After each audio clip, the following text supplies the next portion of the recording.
Today I've been working on some little split scroll hooks. These are something inspired by some I saw down in Taos, New Mexico. Let me turn this forge off here. One of the advantages of the induction forge, real easy to turn off and get some quiet in here. But these were inspired by some I saw down in Taos, New Mexico. And the first ones I did were entirely split with a chisel. That's not a bad way to go. It gives a real interesting effect, but it can also be very irregular and very prone to screwing things up, getting thick and thin spots, accidentally breaking something off. And as a result, it's a whole lot more work to get these done, which really runs the price up for a customer. This is something I intend to be a retail item, something I sell online. If I have to charge $150 a hook, nobody's going to want to buy these. If I can get the price down to around $50 or $75 a hook even, I think I can actually sell these. So the next batch of these that I cut out, I created a blank cutting them out on the bandsaw. That was much more reliable, much more efficient, but was still fairly time consuming for me to cut these out one at a time on the bandsaw. So I took the blank that I was creating, Janet drew it up on the computer, created a DXF file. That file was sent off to a laser cutter. I use precision laser cutting. I don't remember what state they're in. It was just somebody I found years ago, and I continue to go to them. I'm not being sponsored. I pay full price for the parts. But there are lots of different laser cutters around the country. Probably one close to you, so you can actually go pick these things up in person instead of having them shipped. I went ahead and had a large quantity of these cut. I think I had 50 of them cut. My materials now cost way more than they did, but my labor is cut by so much that I can now afford to make these at a much more reasonable price than I could before. So I think there's some real value in production work, especially of having things laser cut. I'm working in the induction forge with these, and I've got some bricks set up right next to it where I can support this and then do most of the scrolling with small scrolling pliers or round nose pliers and little tiny bending forks. This makes it much more efficient and much less heat loss when I go to the anvil. These are so small and so delicate, they cool off super fast. And for most of the anvil work, I've got a small anvil set right next to the forge. That way I don't have to go anywhere for the vast majority of this work. Still need to go to the big anvil every now and then and over to the vise for bending the hook. But for the most part, this makes it way more efficient, way more convenient. And it's really kind of a nice, relaxing day in the shop working on these.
Now, a lot of people would say having things pre-cut, laser cut, plasma cut, whatever, is cheating. That's not real blacksmithing.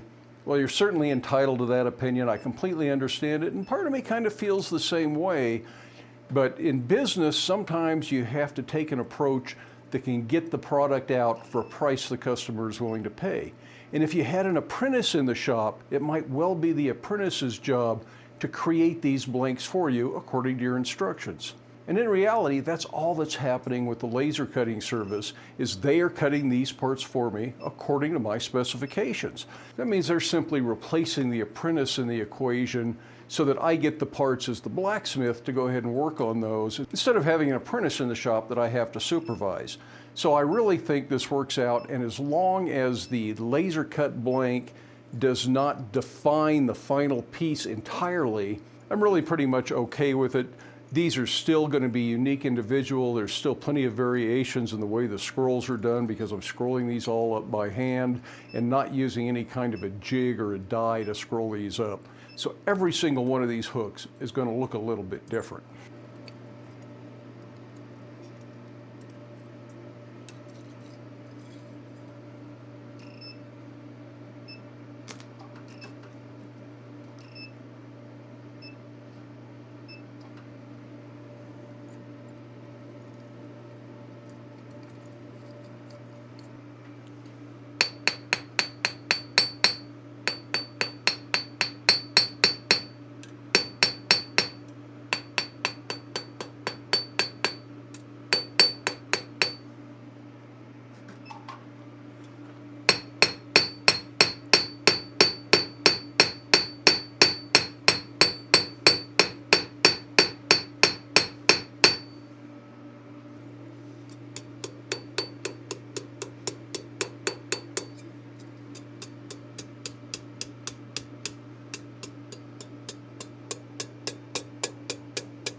Well, that's just a real quick look at making these little hooks.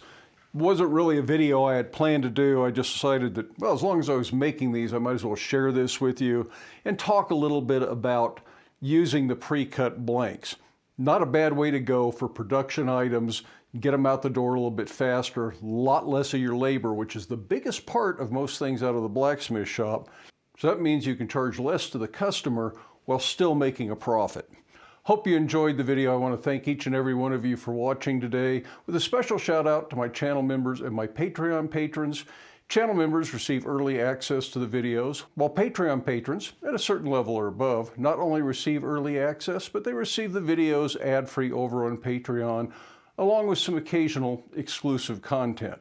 So if watching videos without the annoying ads interests you, you might want to check out Patreon. But again, thanks everybody for watching. Hope you enjoyed the video. Hope you have time in your day to get out to your shop, make something, have fun, but stay safe, wear your safety glasses. We'll see you for the next video.